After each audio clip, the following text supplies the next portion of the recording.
So welcome to this North District training on outreach, more than a food pantry. We're going to talk this morning about what do we do at Broadway and the opportunity for Linda and Andrew and others who have volunteered there to be able to share some of their input. We'll talk about why we do it, the theology behind it, and then how do we make a difference. And last week we looked at Luke 10 about Jesus sending out the disciples. And so thinking about that, this morning our context from the devotional is about light overcoming the darkness. And we'll think about some of the realities of darkness that we deal with and how do we impact that and make a change there. So that's our plan for this morning. I'm going to share and walk through some of the slides that I prepared years ago when I was at Broadway, and I've updated them with some more recent Facebook photos to give a more current context of what's going on there at Broadway. So this is sort of an overview for those of you who may not be familiar with Broadway's ministry. And So they I'm have a kind of the historical person.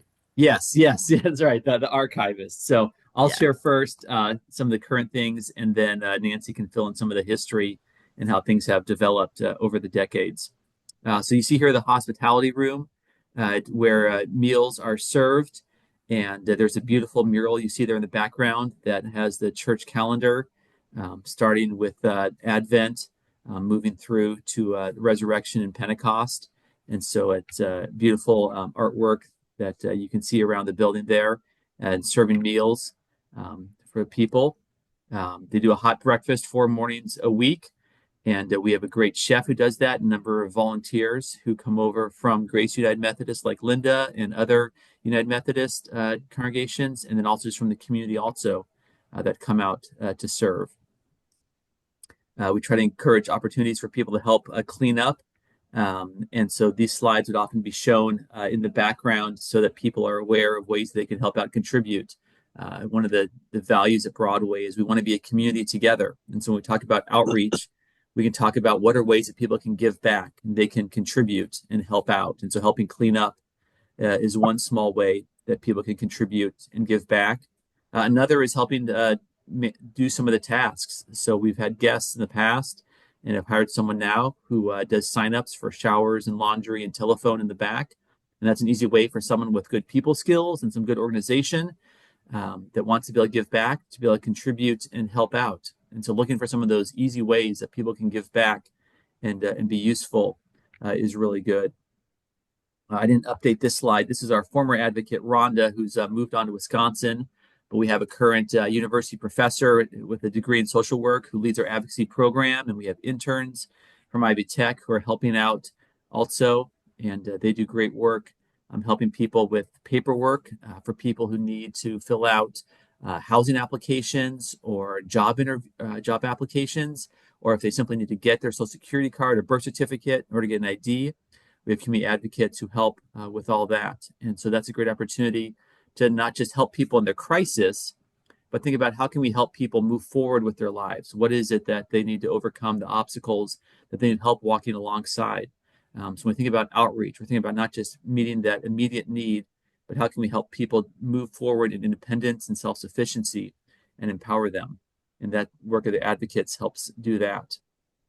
We have office staff who answer the phones and help out throughout the morning with different needs that come up. Here's the full picture of different office team with their current pastor, Cindy Ulrich, who's there.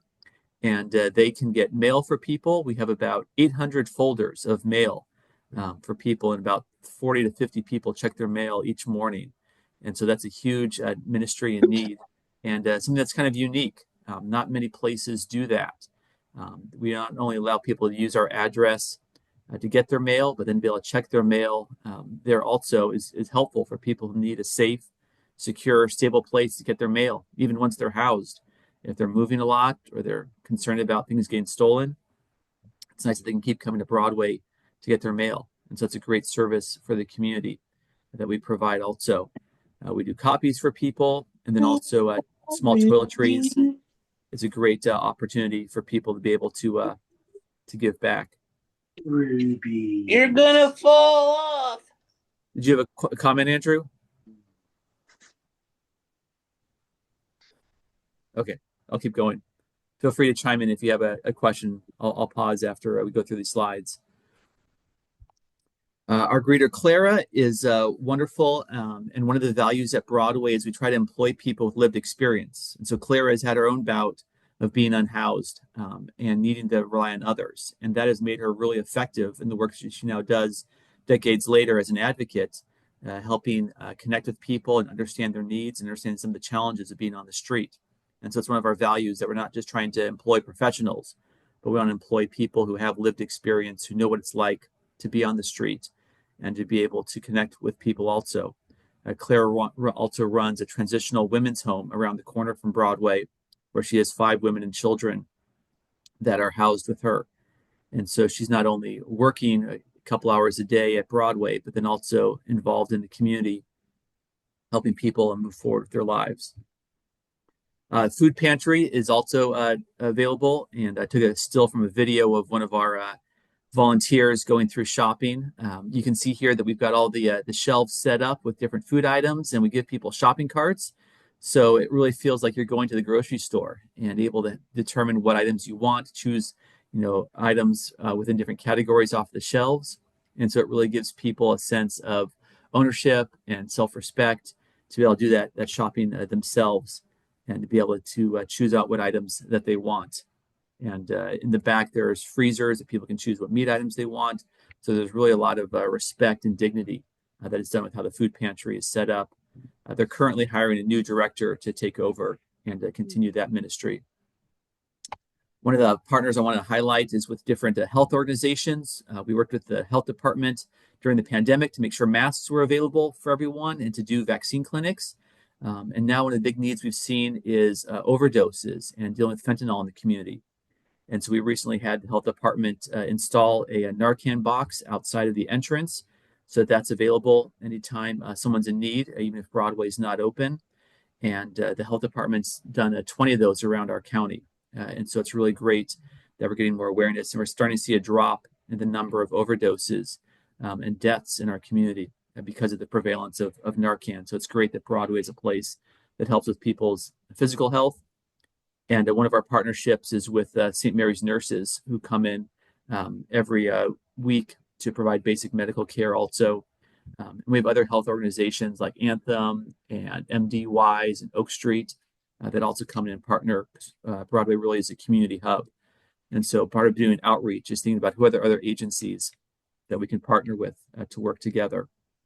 Carl, a bit of that history Yeah. is the St. Mary's students fight over who gets to come to Broadway. They always have more people signed up for that specific site to do their public health nursing than Broadway can house. And I know that the list was always longer than the number of spaces available. So that says something right there. Yeah. Yeah, tremendous ministry. We have clothing in the pantry that's organized and given out. There's our volunteer again who helps with that. It's one of the trade-offs, though, that we recognize that it is not for guests to come back and choose items themselves. Some places do that, and then the trade-off then is things can get really disorganized and messy. And so the trade-off that we've made is that by having just volunteers back there, things stay a lot more organized and orderly. But it means people don't always necessarily get the style or the color that they're hoping for. And so it's one of those trade-offs that we grapple with in any type of outreach, is how much independence and freedom do you give someone? How do you maintain order and structure is one of the challenges we can talk about. How do you facilitate that in the outreach that you're doing? And then finally, we always want to give people opportunities to engage in the spiritual community. And so we advertise what are the different events that go on Sunday mornings that people can join us with. And that was a hard part during the pandemic to stop those and to lose that in-person connection. And we've been trying to rebuild that in the years since. One of the things that Broadway started with was doing a Sunday meal after worship service down in that hospitality area.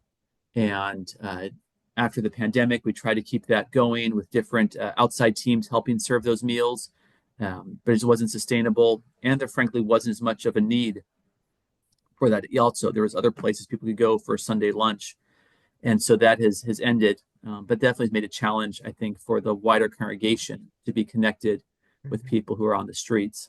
Has been one of the challenges that we've seen there. Carl, I think the point of that is any kind of outreach ministry may have a time frame. Yeah. And as Marty mentioned in her devotion this morning, we've always done it that way.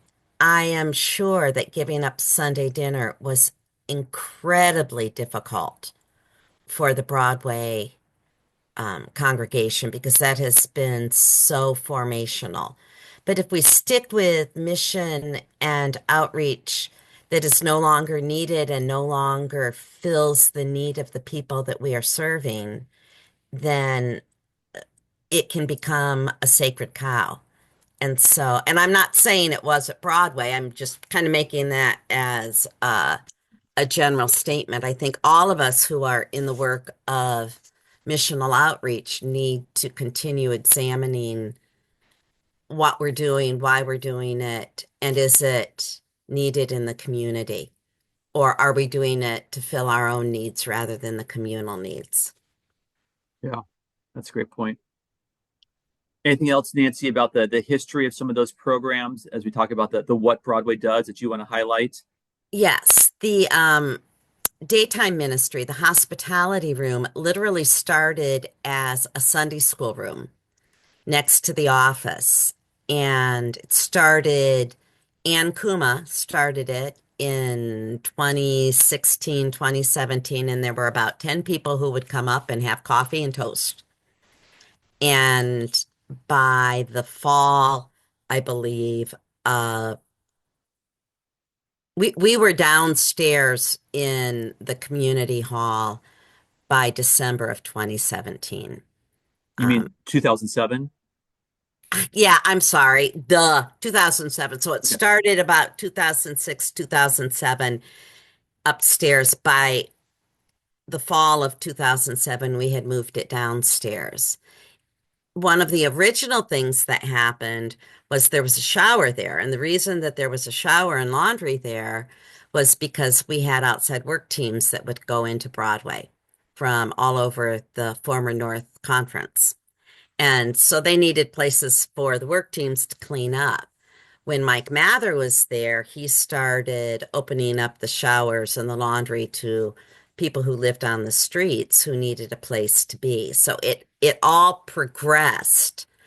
And then by the time we started feeding people in the morning, because there was no other place to go for breakfast, that's when it began expanding exponentially. They had, when I got there, they were doing mail for maybe 20 people. They were allowing a few people a day to make phone calls, and that was back before people had cell phones. So that was a true need.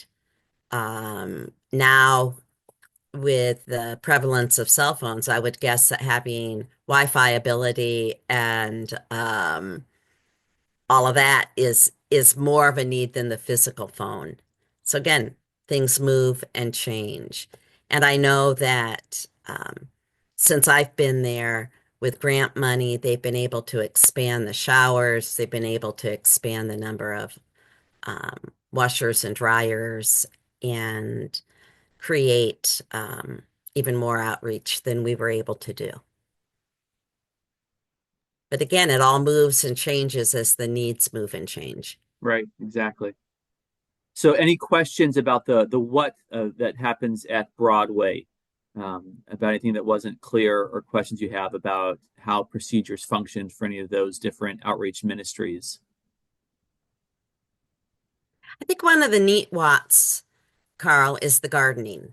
Mm, That people who live outside also love to be outside and work outside. And so having a flower garden and a unity garden is something that gives people the opportunity to get their hands dirty in a different way and play in the dirt and take their aggression out pulling weeds. I need some of them at my house right now.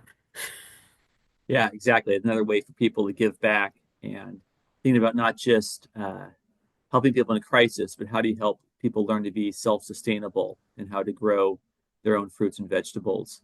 Um, it's something that the Uni Yeah. Garden helps do. And use the gifts that they have, Yeah. because that's Go, another thing. And that's more about the why, is everyone is gifted. So yep. how can those gifts be used for the individual and for the community? Yeah. I see Luann's got her hand raised. Go ahead, Luann, with your question or comment if you want to unmute,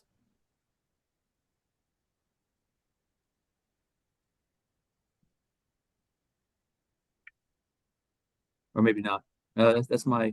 Never mind. Sorry, that's just my my hand was my cursor turned to the hand. Okay, sorry about that. Never mind. And welcome also Rita and Bill. Feel free to make any comments you want in the chat or unmute if you want to ask any questions. All right, so that's the what of Broadway. I also want to give you a snapshot of what those numbers look like for Broadway. So I'm going to share my screen again.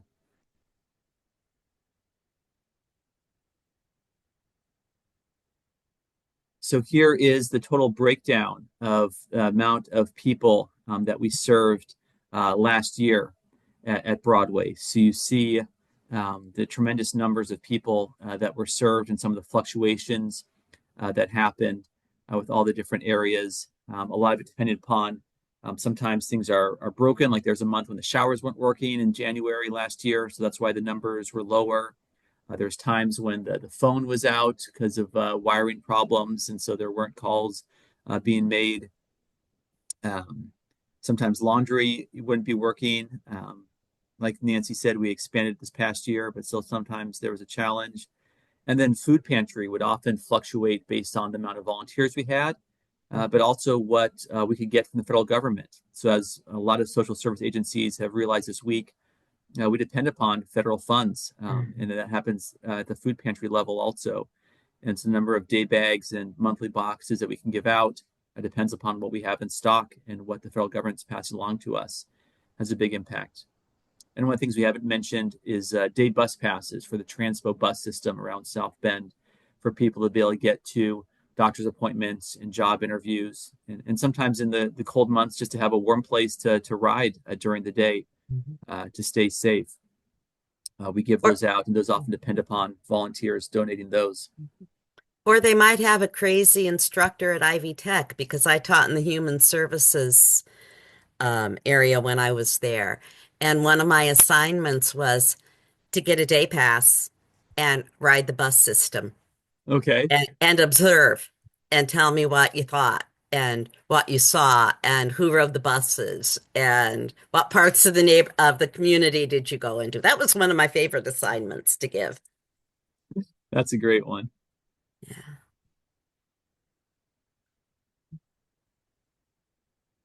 All right, so that's kind of the what of what Broadway does. And next, I want to talk about the why of Broadway, of why they do all of these things. And so I'm going to share my screen again.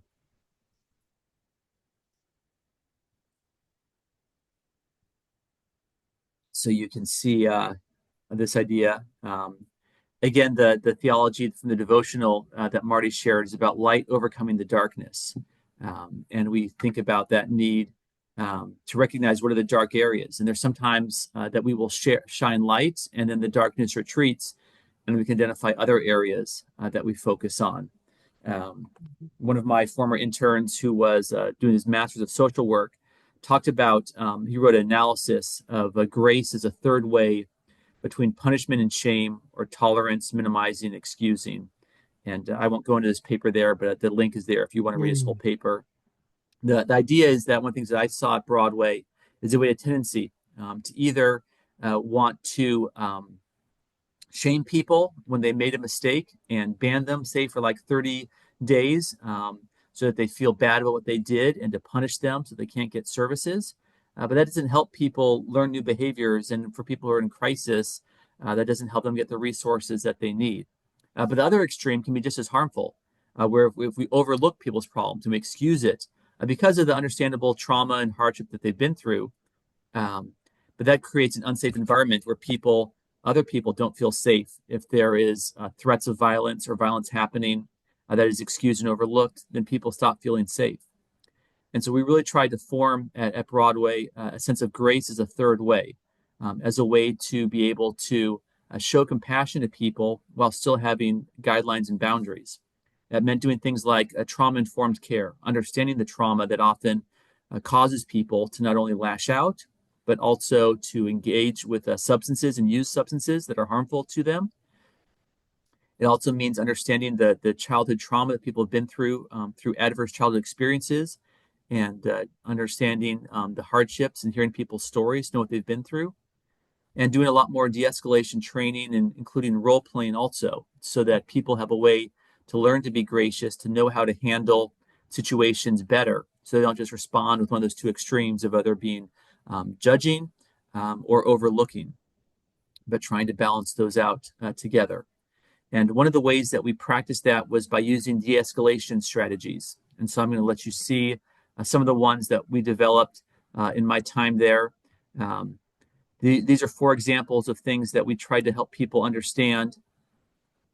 They're helpful ways that if you are getting upset, if you're getting frustrated, to be able to find ways to calm yourself and learn that grace that we need in our lives. And so in addition to having a phrase and some directions and scripture from Psalm 23, we also had just visuals that people could use also because of literacy needs that people might have. Mm-hmm. And so these would be a helpful proactive thing, not only for our guests, but also for our staff and volunteers to learn when they're getting stressed and getting overwhelmed, things they can do to take care of themselves. And this became a tool that I would use when someone was asked to leave.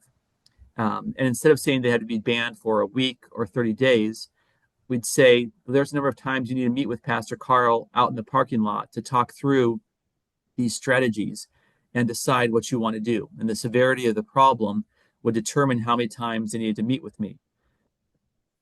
Some people in the beginning especially would just self-ban. They knew they messed up and they wouldn't come back for a while. But even then, once they came back, I would try to talk to them and say, hey, we got to identify what do you want to do the next time something like this happens. I don't want to just let you back and then think it's going to be fine, because banning someone doesn't teach them the skills they need. But let's figure out what thing you want and what your strategy is. And so for some people, when they would get agitated, they're lined up outside and maybe the cold or the extreme heat, waiting to get in, and they're getting frustrated and they're starting to be aggressive to people. I might tell them, hey, go take a walk around the block. We've got a long crowd here. You've got time. Go take a walk and to burn off some of that energy is what you need. For other people, finding a friend was a really important thing to identify who's their advocate. They might have gotten frustrated with one staff member and not have a good relationship with one person, but we can help them identify who is the staff member that you do get along well with, that when you got to get frustrated with someone else, you can go to the other staff member to help you calm down, or maybe another guest who's supportive to you, helping people identify who is that friend. And this would be a very helpful way to help people learn some skills and could give them these cards so they could hold on to them to remember these strategies also. And this became a way that we saw that people who really wanted to come back into community were willing to meet with me outside in the parking lot and then maybe leave for the rest of the day and come back the next day and be able to come inside. People who were truly wanted to be restored to community, recognized they'd messed up, but wanted to learn new skills. They were willing to do that hard work with me, to meet and talk with me, and then come back the next day. We had one extreme case with someone because of his mental health challenges, caused a lot of problems, and was very aggressive and threatening to people. So even after I'd done some of these skill building with him and made sure he was back on his medication, we still had to have him have breakfast just with me upstairs in the mitzvah room, because we wanted to first see how he did inside the building with just me. And so sometimes we would gradually try to work people back in to community also, or tell someone they couldn't stay the whole morning. They could come and have breakfast, get everything they need, but they needed to leave for the rest of the day, just because if they stayed too long, they start to get more agitated and more confrontational. But all of this requires grace, not only showing kindness to people, but also making sacrifices ourselves, giving people more time and attention. And that's where the sacrificial piece really comes in. We're willing to put ourselves on the line and take that hardship ourselves. Some people, we tell them they could come back after we close to the public at 10:30, and we get them clothing then or check their mail then. That was grace to make that sacrifice to someone when we'd rather be doing other tasks, but to take time to get someone the basic things they needed. We just couldn't do it in community. And so we differentiate serving an individual and giving them their needs and what it means to come into the building and be a part of community and trying to keep everyone safe. And so those are some of the ways that we try to navigate that challenge and demonstrate that grace to people and balance that out. And Nancy, any other examples that you want to share? Yes, because there were some people that we could not accommodate. If, at least when I was there, we had one gentleman who had participated in pornography using the church computers. And so allowing him to come back into, and that was, I have no idea how, we had a computer bank at one point and somehow he got through the net nanny. Um, to bring him back in would have put him in the place of being triggered. Hmm. So, and that was really hard. So we would provide food outside, but to have him in the building would be like taking somebody who was at the very first stages of alcohol recovery and putting them behind a bar. You know, it was a trigger that was not safe for him and certainly was not safe for us. And I do believe it was child pornography, if I remember. And so there were some areas of grace I would not um, cross that line, but would then try to find places. There were places in South Bend at that time for people who were dealing with a sexual addiction. So try to make those referrals. It wasn't that we wouldn't care for him, but we had to find different ways of caring for him. I think the other thing is that Broadway is a church that receives communion on a weekly basis. And excuse me, licorice, be quiet. For those of you who know me, I still have a dog. This one is not a basset hound, however. Um, so Broadway is a place that receives communion on a weekly basis, and the whole image of gathering at the table where we are freely welcomed to receive the grace of God really is one of the major symbols of all of the ministry that Broadway does. Um, you can look at an organization that functions primarily out of a symbolic mode or an administrative mode or a human resource mode, and I can never remember the fourth one. Um, but I think that symbolic mode of God greeting us equally at the table truly is why Broadway does what it does. And yes, we're talking a lot about Broadway, but as you are looking at your own context, what what is the major reason for why you do what it is you do? We all want to help people, but how do we help people in a way that is life affirming rather than punitive? Um, I'm involved with some groups here in Michigan City that I've really had to work really hard over the past 8 years to, and not necessarily in my church, but other outside groups, to examine what is our motivation and if we're working with people punitively, are we truly helping them? And I'm going to go put her out, so you All can right. take it from there. Yeah. So questions that you have, either about the why of what Broadway does, or even you think about your own ministry that maybe you're involved in. Can you identify what is the why of your outreach or missions work that is going on in your local context?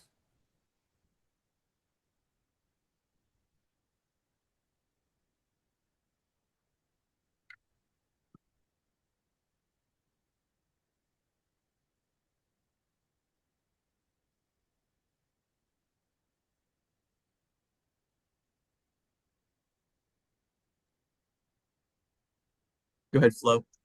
Would the major why be to position or encourage people to be in position so they could hear the gospel message?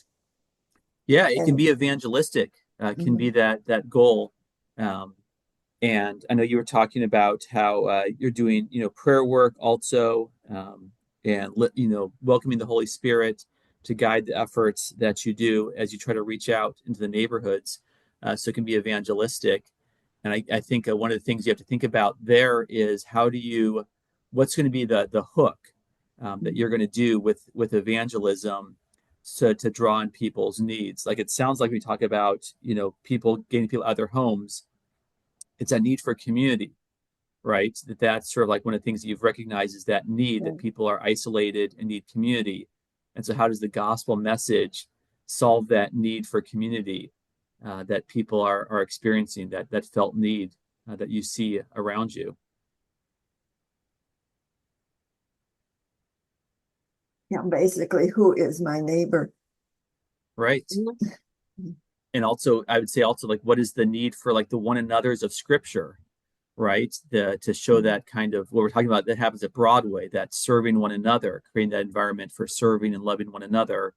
What are the one another's that you're going to try to reach up there in your Granger community that can connect people to each other? And how does Jesus invite us into a real community that's more authentic? When you're talking about suburbs, right, it's really easy to be fake and artificial, and to not be transparent. But Jesus calls us into a real community where we can be vulnerable, where we can admit our mistakes and our struggles, and find grace and forgiveness and community when we're authentically who we are. That's important to do.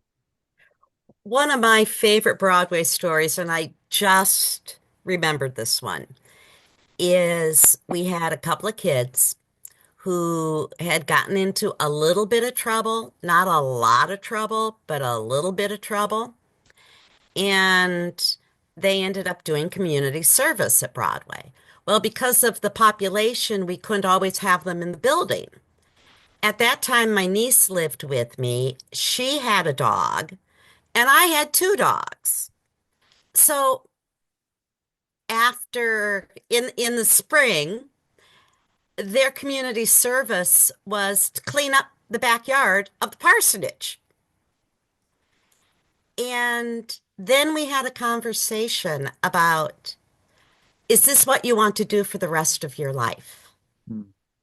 Do you want to literally clean up the same kind of stuff that Marty was talking about being in her septic? And I had great conversations with those kids.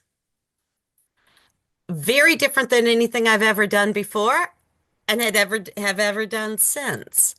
But it certainly was a way of developing a relationship because I was out there working with them too. Because after all, it was my dog. But sometimes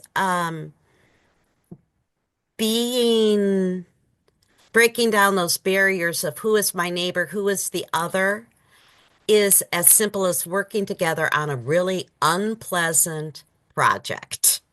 Yeah.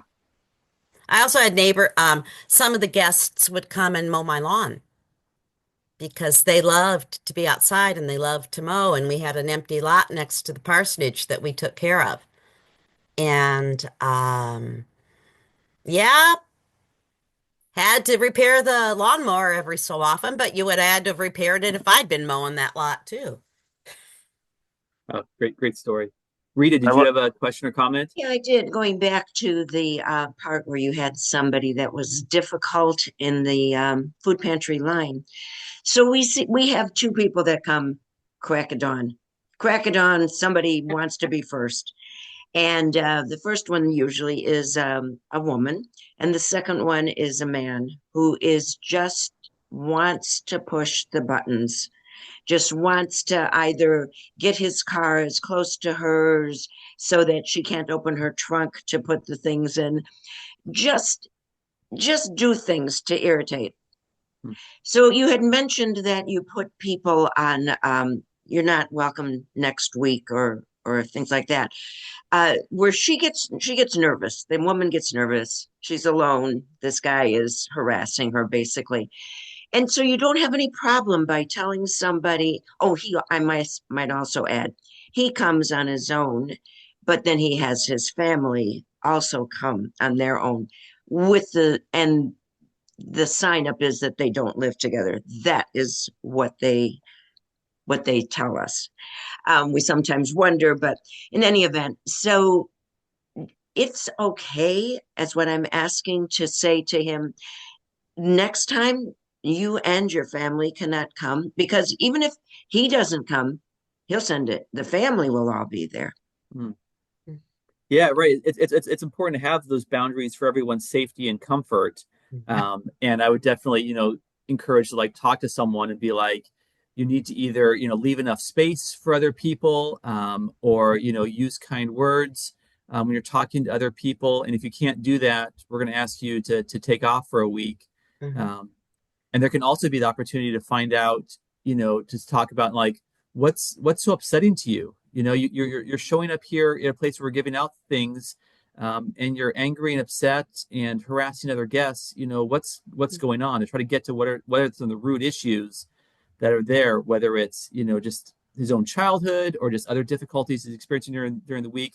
Really open all up at all and talk about what the difficulties are, but then also to offer other resources so that if it is mental health related or substance use related, to say, we have resources for you. We know life is difficult. And so maybe you want to meet with someone, get into counseling if you're dealing with these anger problems in all of your areas of your life, that it's happening in your workplace and with your family when you're back home with them, that you're blowing up at them. There's people you can talk to. Or if there's a substance use issue that he acknowledges, to say, we'd love to help you get some care and treatment, and move towards sobriety and recovery. And there's resources for that too. Because it's very difficult when you don't know where your next meal is coming from, when you're having to rely on the gratitude of strangers to have enough food to eat. And so it can feel very embarrassing and humbling and upsetting for people to go through this. And so trying to talk to someone and find out what's going on, that would be sort of my strategies, and to offer some things, but then also have clear guidelines. Nancy, what would be your advice? I would say that, but also based on where you get your food from, know what you can and cannot do.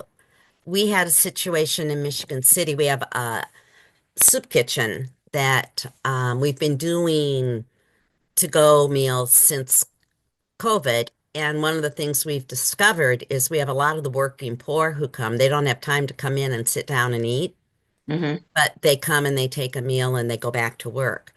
Anyway, we had a guy show up with what we discovered was a BB gun, but it looked like a Glock. And so I reached out to the food bank, and as long as we've served them once, we can say no.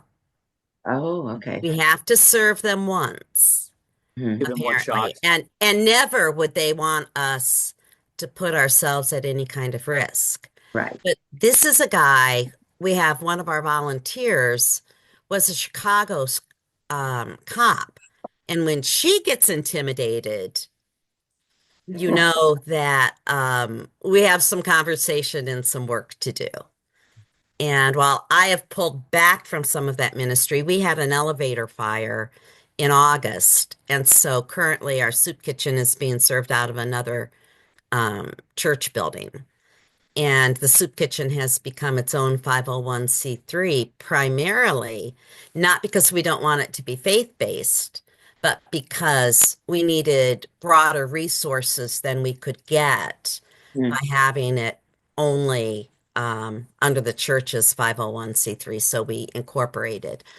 So I've pulled back from some of that, but still the model of let's have conversation, let's get people involved in helping, and be willing to say that behavior we cannot accept in this location.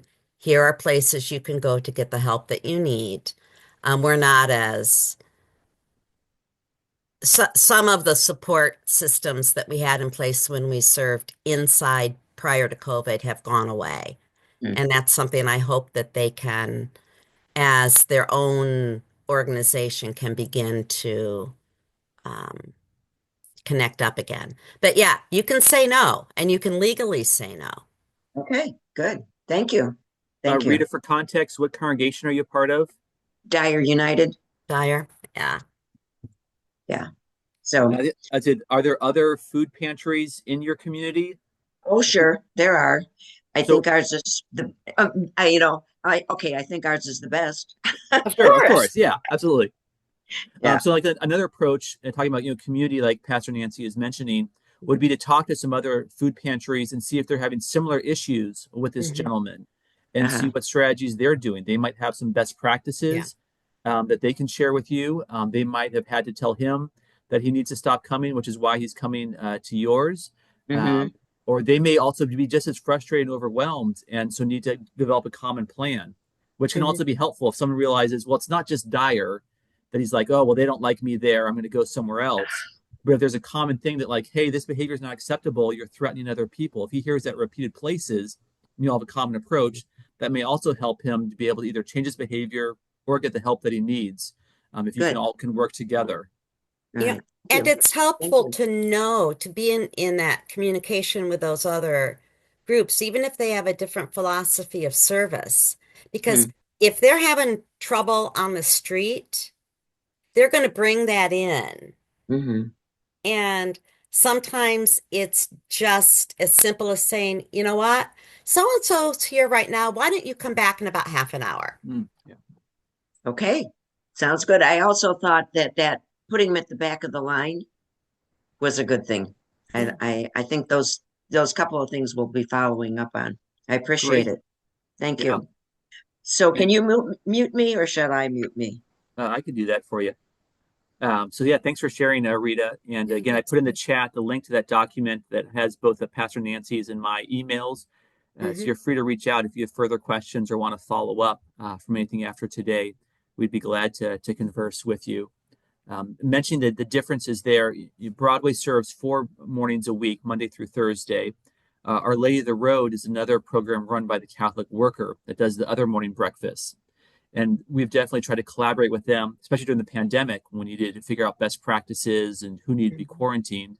But even since then, just to understand the differences that are in our programs and how to help people who need extra support, to share about people who have been violent at one location so that other site would know when they came to the weekend what they needed to deal with, but then also recognize the differences. Our Lady of the Road, for example, is much more hostile to having police on site and are much Hmm. less cooperative Oh, than that's Broadway has been.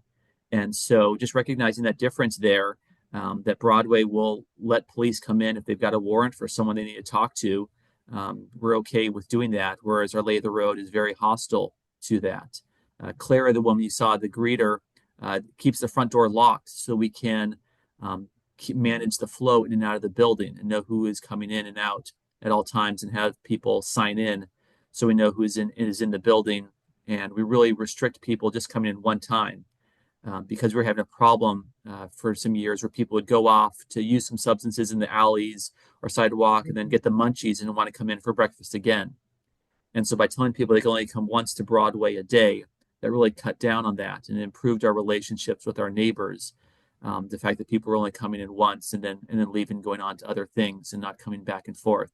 Whereas Our Lady of the Road, there's an open door, no one's at the door, people can come in and out all they want. They're in more of an industrial area, so they don't have as many neighbors that are complaining about some of the problems and that they see with fights outside or substance use around their property. So there's some of the trade-offs that we recognize and just acknowledging the differences there. And there's pros and cons to both. People feel more surveyed at Broadway while they feel safer, but people feel more free and there's more open community at Our Lady of the Road when they serve. So just acknowledging some of those differences that come up and the different approaches that we take. And I think, you know, part of it is also based on what is the purpose for what it is you're doing. when I was in Lawrenceburg, Indiana, where I went directly from Broadway, I took some of the Broadway things, like instead of having people line up to get food, being able to serve food for their community dinner.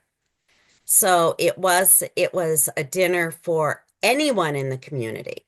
And interestingly enough, we were about a block from Ivy Tech, so we changed our time the one day a week we did it so that students could come and have a meal before they went to class.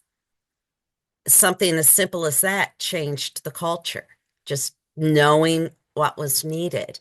But because we were less tied into government resources, we always connected a worship service. We always had time for prayer. We had huge coloring sheets out where they would color together the nativity scene. And one Advent, we created this huge mural that we got from Illustrated Ministries. But we would put jigsaw puzzles out. And I would look out, and there would be a kindergartner and a 92-year-old working on a coloring sheet or a jigsaw together. So things that we could do with the community dinner that we really might not have been able to do with the work that was done at Broadway. So again, you absolutely have to look at context. The other thing we did with that community dinner was then we opened up space for a recovery group. So they would come, they would eat. Sometimes they would provide the meal, and then they would break off. We would have a Bible study or a worship service or this recovery group. And it was really a pretty powerful ministry in a different context and a different focus, but all based on this idea that there's God's DNA within all of us. Amen. Marty couldn't have set us up any better than she did today, Carl. Right. And just because I know Flo was talking about evangelism, I mean, that was a part of also having those spiritual components in the hospitality program, but having them be guest led, especially in the food pantry that we had a lot of federal funds. We wanted to make sure there wasn't like any ministry, going on there, that everyone was openly served, but we'd create opportunities for guests to lead spiritual experiences in the hospitality room. So starting with prayer and asking a guest to ask a blessing on the food before we ate was a great way to not only let guests get involved, but also hear what's on their heart and hear what their burdens are and their prayers. Was a great opportunity to do that. We also started introducing different spiritual experiences that fit with the church calendar. So, for example, Ash Wednesday would be an opportunity to do a special service of putting ashes on guests who wanted to come up to the sanctuary and have that time to be able to do that. Same thing with All Saints Day, when that would fall on a Monday through Thursday, to be able to light candles. We more often did electronic candles downstairs. But for guests who wanted to name people who had died over the past year and to remember them was really powerful, to create those opportunities for those spiritual experiences. And to do a Bible study that was voluntary for people, even during the hospitality time, who wanted to gather and read the scriptures for that coming Sunday from the lectionary. We do that together. So creating those spiritual opportunities and letting people lead them for what's meaningful to them, and then build connections there, can be really helpful to create those opportunities and to help bridge that divide between, we want to meet the physical needs in the various ways we're talking about, whether it's food or clothing or laundry, but then how can we make a spiritual connection, and letting guests lead that, letting them help shape that, really creates ownership and makes it more meaningful. And I think one way that Broadway accomplished that is incredibly Wesleyan, and that is the world is our parish. So it's called Broadway Christian Parish because when you are appointed there, you are not just appointed to the church. You are appointed to the parish community. And that can be, initially it might have had some geographical boundaries, but as the mission and ministry grew, it had all kinds of implications for what that parish meant. It's the only church I have ever served where instead of being afraid of speaking out on social justice issues, I was afraid if I did not, because oftentimes I get in trouble. But at Broadway, I would get in trouble if I didn't speak. I didn't get in trouble. I was afraid I would get in trouble if I did not speak out, as Yeah. opposed to if I did, because this understanding that our parish is much broader than the walls of the church. And because that was implicit, they renamed themselves as Broadway Christian Parish at the time of merger. And because it had been, I think it was an evangelical association, then an EUB, then a Methodist, then a United Methodist, all of that. And very clearly understood their call was to serve as a witness to the broader community. And that's why the name, while the official name is Broadway United Methodist, South Bend Broadway, they understand themselves to be Broadway Christian Parish. Yeah. And so that influences the impact in the community. And I'm going to share a map in a little bit that highlights some of those differences. Any other questions before I show you the Broadway website?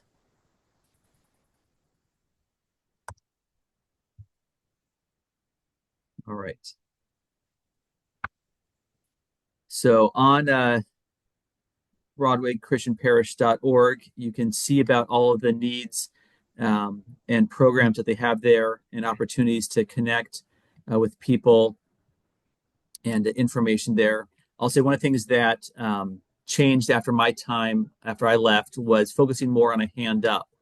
And so really trying to empower people to give them what they need, but not do for people what they can do for themselves. So I think there's been a shift in the past year and a half that they're really challenging people more to think about what can they provide and hear the support.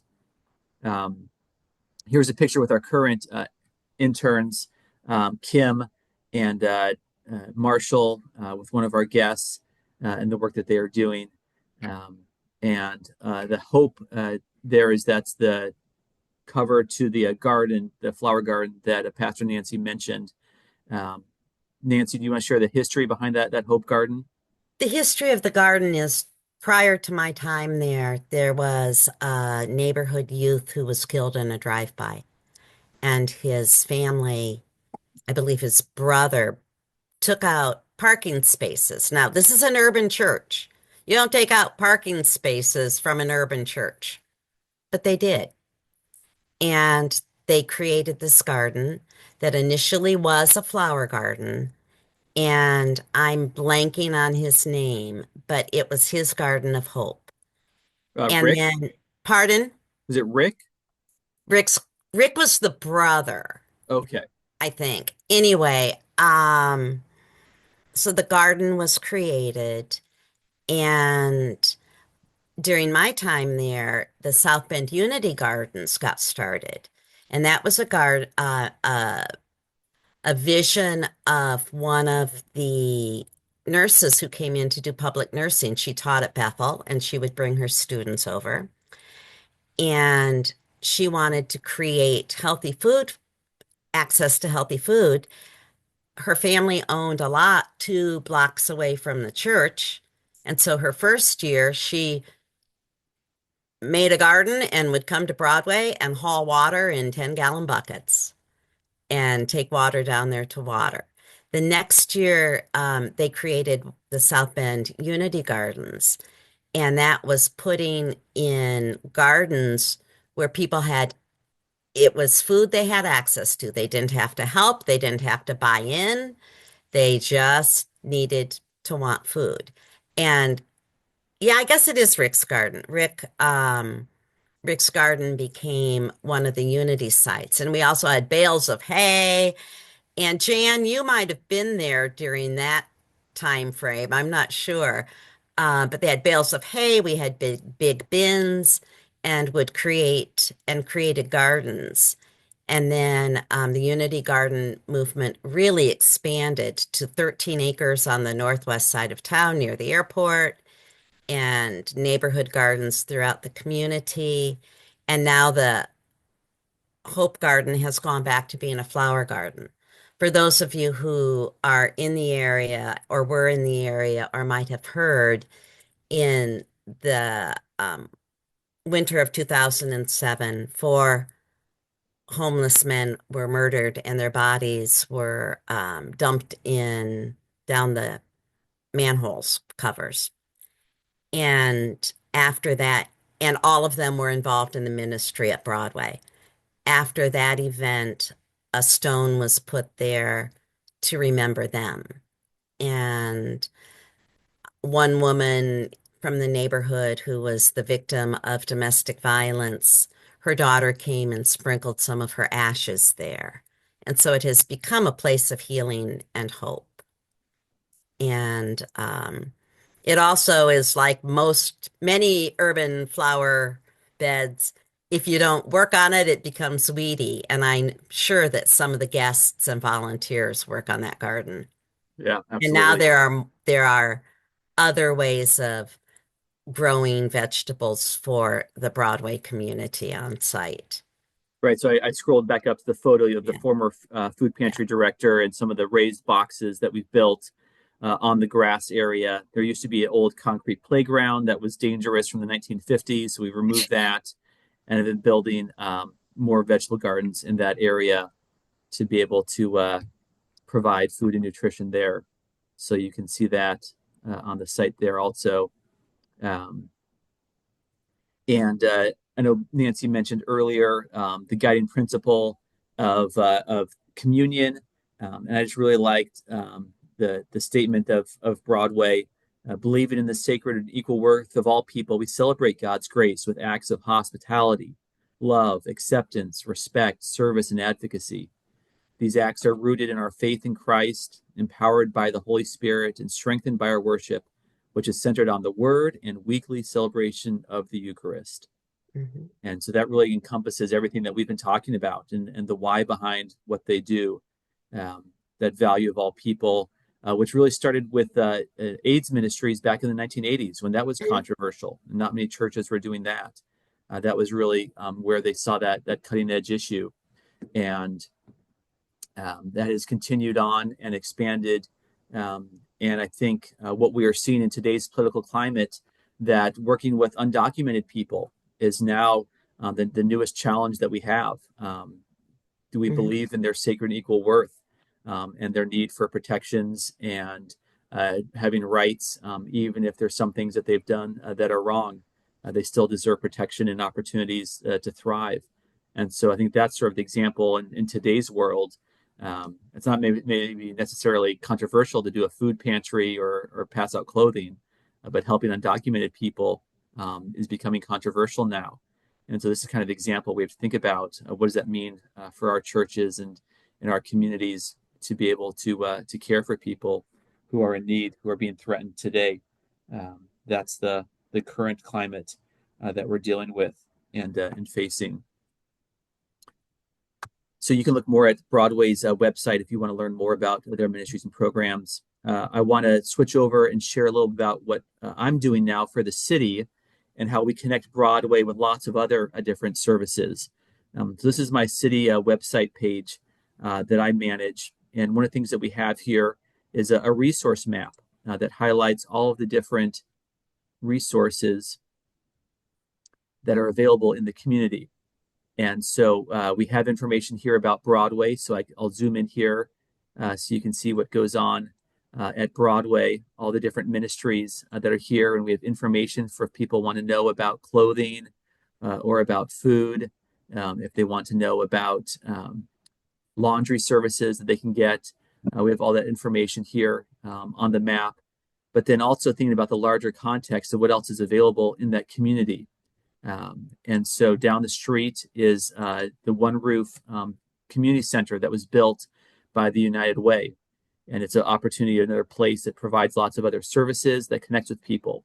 And so one of the things that they did when they built this in the past couple of years was they wanted to know, well, what's already happening at Broadway? And they realized they don't need to do a food pantry at this United Way facility because Broadway is already serving the community.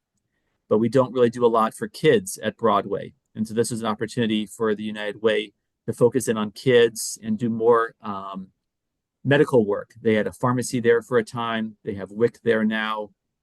And so they help connect people with resources that are available. Broadway doesn't do overnight housing. We'll talk about one example or exception to that. But we have another facility called Life Treatment Center that's just down the street from Broadway that provides housing for people who are dealing with addictions and substance use. And so working together with them, because you have to pay to spend, it's $100 a week to be there at Life Treatment Center. And sometimes people needed help making that initial week deposit while they looked for work. And so Broadway, instead of providing housing on our own, we'd pay the $100 deposit to get someone in that first week at Life Treatment Center and get them established there so they get the treatment and support that they need. It made a lot more sense than us providing those resources. So those are a couple of things that you see right here in the southeast neighborhood of South Bend. We also have our YWCA that provides shelter for all victims of domestic violence, male or female. And that's another residential program that we could refer people to if that's what they needed to know what our resources are.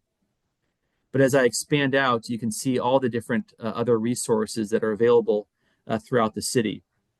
And we can look at them by classification too. If you want to know what are all the food banks spread throughout the city in different areas, we have that information. If you need to know the different places for shelter that you can go, to have that information for people also. If you need to know where are restrooms that you can use if you're out and don't have a place to go, we provide that information for people to help connect. I think one of the things that helps keep us from getting burnt out in the work that we do is knowing whether resources are available. As we talked about having boundaries and guidelines for people's behavior, we have boundaries and guidelines for the ministries we do and what we're not called to do. And one of the things that helps us maintain those boundaries is knowing whether services are available. So if someone needs substance use help, for example, we can direct them where they can go for that to get those resources. If people need a place to go when it's hot or cold, when Broadway is closing, it's helpful to know what are the public spaces we can refer people to where they can go. Having this map has been a great way to give that resources and information to people for what they need. And in addition to the map that is dynamic and interactive, there's also downloads for people who need to know about resources around downtown. We have that. As we've had extreme cold here in South Bend, all of our city warming centers have another flyer for that. And then lots of other maps that I've put together for different neighborhoods, for depending on where people live, so they know what resources are available to them. And this is helpful for Broadway to know what other resources they can connect people to, and for people also to learn about what Broadway offers, because not everyone knows about it either. Mm-hmm. And we have lots of different information that we answer people's questions also on this website that want to get involved and want to know more about our projects. One of the newest things that we're doing right now that just got approved is building more low barrier housing for people. This is one of the most difficult things when I started at Broadway, is we would see 150 people come in for breakfast, but they had no chance of getting into one of the shelters that existed, whether it was Center for the Homeless or Hope Ministries or a place like Life Treatment Center that does sober living.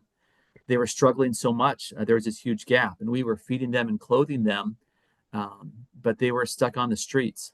And so having a low barrier option for people to get them housed, even while they still had untreated mental health issues, even while they were still using substances, made a huge difference. And it gave us hope at Broadway to see people getting housed and being able to help move into independence, into self-sufficiency. But they first needed housing to work on their issues and to be able to build trust and receive services. And so that's made a huge difference, and something that I've been focusing on now with the city is building a permanent location for that. And so just seeing that understanding that piece of what we provide, but understanding the larger context and the need for more options for people and help them move along to independent self-sufficiency makes a big difference in what we do. On my website, we also do monthly meetings to train people. I'm doing a special training this afternoon at our county library to train volunteers on issues there also, and give people opportunities to help out. I've been able to direct lots of people who want to donate clothing items or food to Broadway through this website and to other locations. We've also gotten more volunteers at Broadway through this. We're having the city-wide opportunity for people to connect.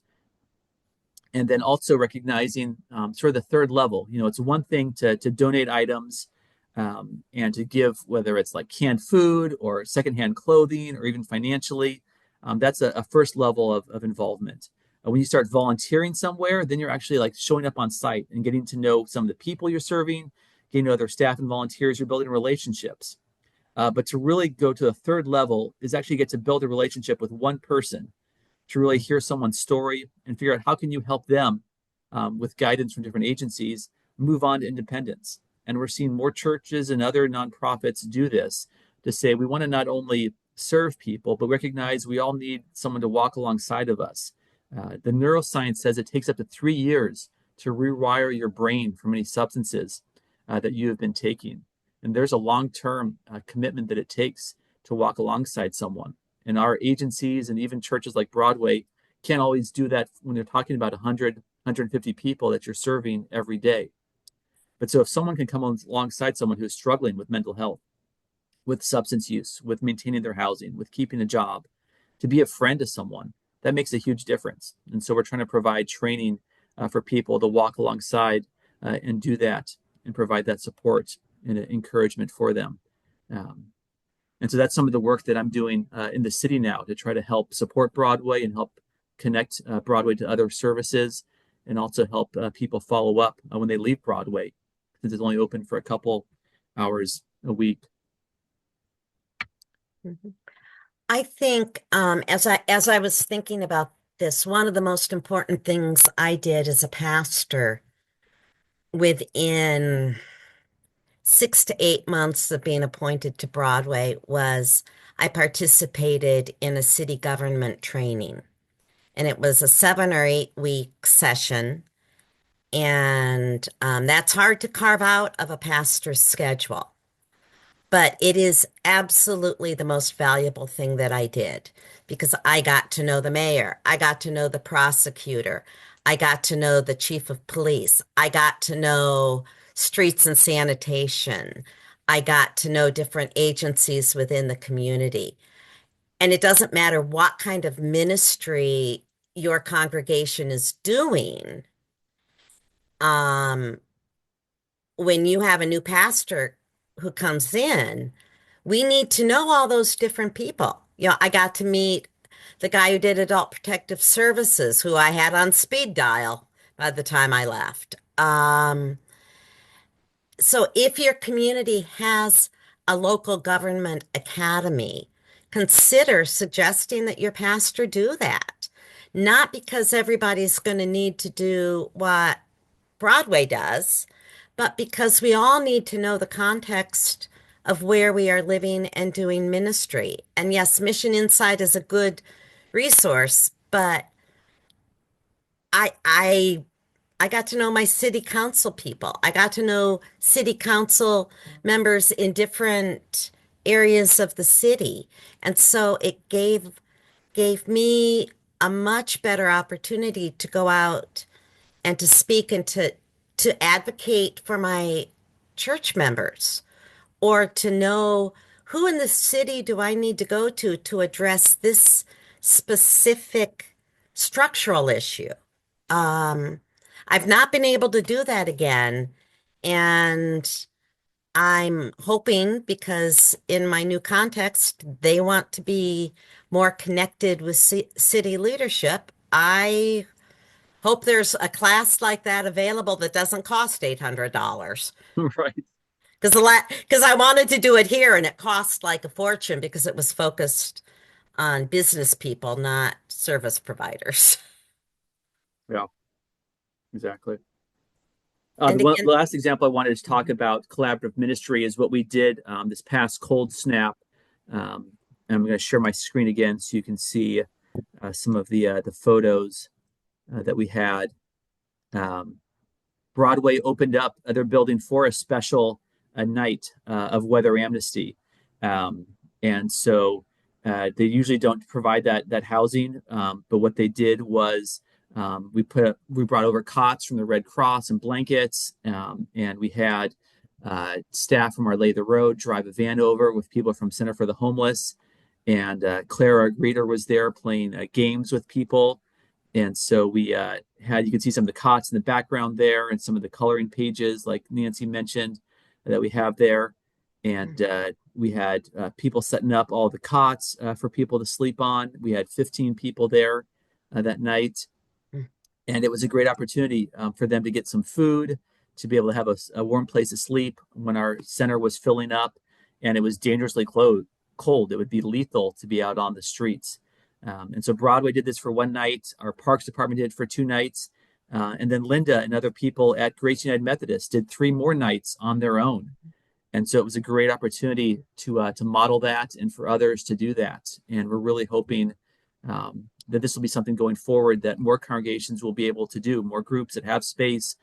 We now have a system in place where we have these cots that are available that we can transport to a site, that we have a screening process at the center to identify people who would be good to go to a secondary site for overflow when we're getting too crowded, to have transportation to get people there, have the systems in place to know that people just really need a place to sleep and then bathrooms to use.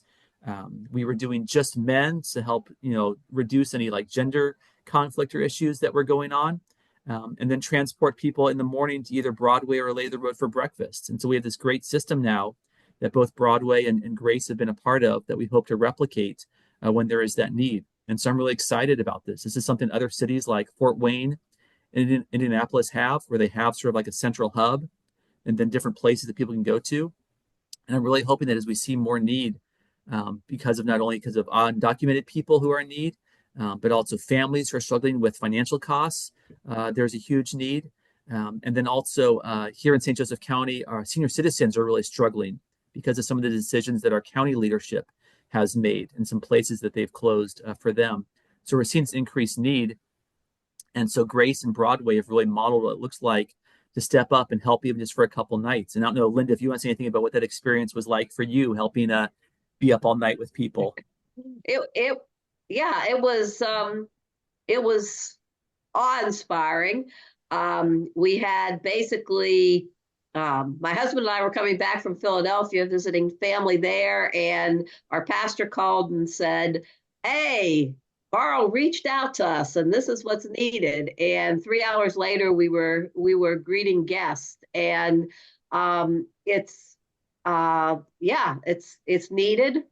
Grace certainly has the real estate to do it, and we've been praying and starting to talk through how can we use the real estate that God's blessed us with to do more and more things in a community where shelter security really is a huge concern. So we felt blessed to be given the opportunity. It wasn't perfect, that's for sure, but all things considered, it went well, and the congregation was extremely receptive. And so we look forward to maybe expanding on that. So, yeah. That's great. Yeah, thanks, Linda. What would be one example of something that needs to be improved for next time? Basically figuring out how to be able to more readily be ready to staff it properly.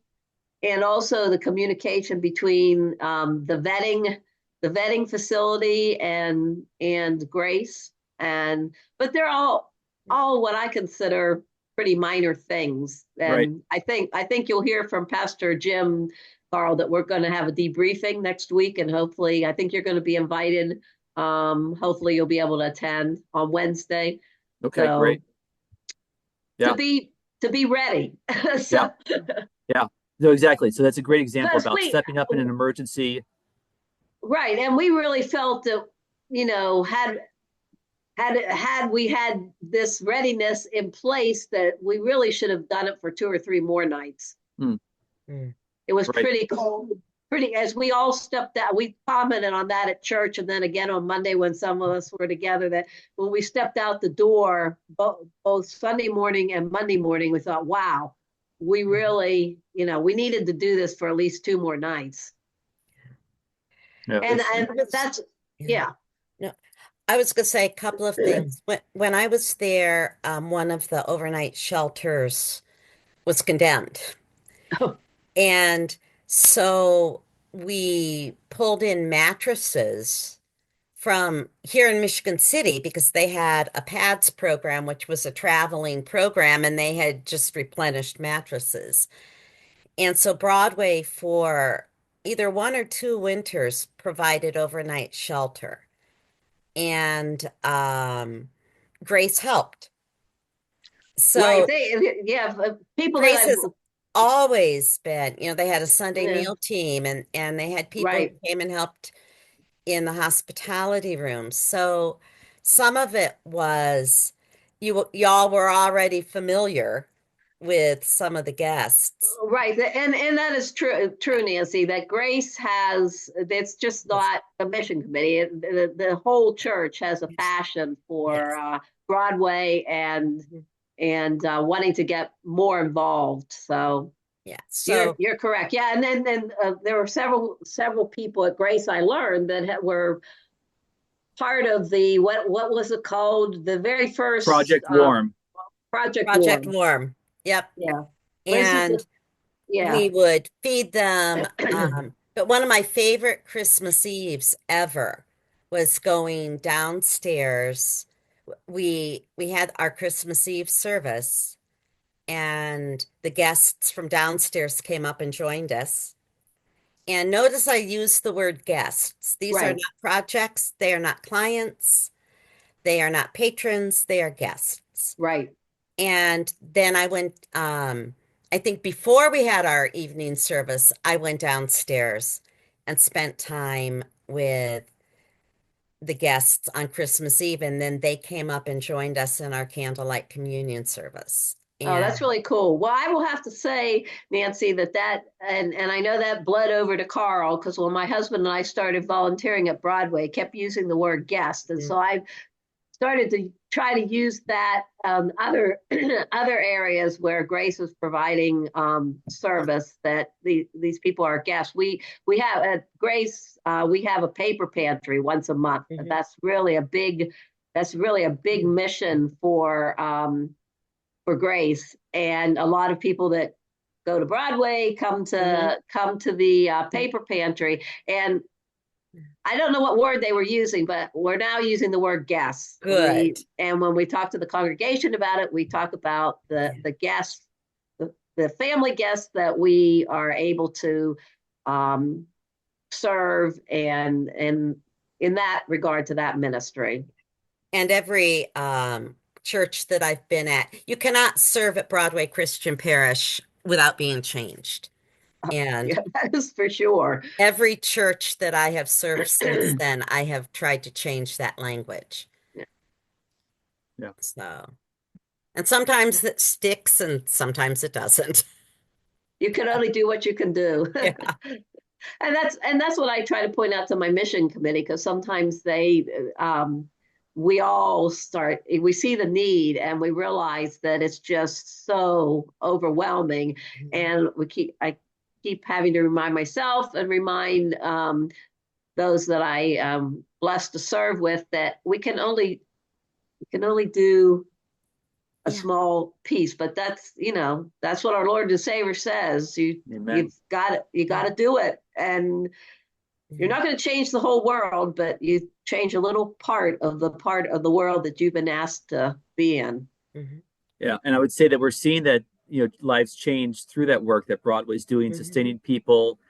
We just celebrated our 300th person that we've gotten housed through Motels for Now, that low barrier shelter, over the past 4.5 years. And so there's hundreds of people that have been sustained at Broadway and have been moved into emergency housing and then into their own private apartments and rentals. And I think over about half of them, so 150 of those 300 are still housed now after a couple years. And so we're seeing tremendous impact of lives being transformed, of people being stabilized and moving into more care. And I think two things that we're moving forward with is our Oaklawn, our mental health provider here in St. Joseph County, is expanding to 24/7 emergency on-site care so that people will have a place to go overnight if they're in a mental health crisis. And so we're really hoping that that will help relieve some of the burden from people who show up at Broadway in a mental health crisis, to have a place to go 24/7. And the second is we just opened a new rehab facility in Mishawaka next door that takes Medicaid. All the other detox places in this county and most others are only private insurance. And so to have a detox rehab facility that takes Medicaid is going to really help people with substance use issues if they need a place to go, even if it's just for 30 days to dry out for a little bit. To have Medicaid covering that makes a huge difference. So we're really excited about not only what Grace and Broadway are doing to help provide some extra shelter space when needed in an emergency, but also how we're trying to address some of those root issues of mental health and substance use through different programs that we can partner with in our community. I think one of the things to keep in mind is we're giving you a lot of background about Broadway, but everything that Broadway does grows out of and grew out of the congregation's understanding of mission, what their missional vision was and is. And it isn't the same for everyone, but it is bathed in that so that it becomes an integral part of who they are as a congregation. You know, Broadway is transformative, and that's because they've been very clear on who God has called them to be. The church I'm serving right now has an incredibly strong music ministry. But through that music ministry, we have touched the lives of musicians who were unchurched and who are now a part of who we are. They may not come every Sunday, they may not sing in the choir, but they sing in all of our special events. And so we have a spiritual and a pastoral relationship with them. So it doesn't have to be food pantries and soup kitchens and housing. It's where is your giftedness and how are you reaching out to people? And so it definitely goes beyond soup kitchens and food pantries because it's using the giftedness of the congregation to connect not only with the need in the community, but the giftedness in the community. Because if we truly believe that God's DNA is in each one of us, then there is that creative spark in each one of us that can be tapped into and touched and used. Going to Broadway every morning and being greeted, how you doing today? Oh, I'm blessed, by somebody who spent the night on the streets. That's a gift. We had a gentleman who came into Broadway who had been, I don't know what all of his pathology was, but he could really no longer speak much. He had had some traumatic brain injury done with a pipe held against his throat, but he could play the organ. And the organ at Broadway had not been played in decades. And at the time, the chair of the trustees, who had a music shop in South Bend, worked with Dan, and they got the organ up and running. And one Sunday morning, without telling anybody what was going to happen, folks walked in to worship, and instead of a piano prelude, there was an organ prelude. Now, that does not mean that Dan was easy to work with. He was not. And he really liked Bach.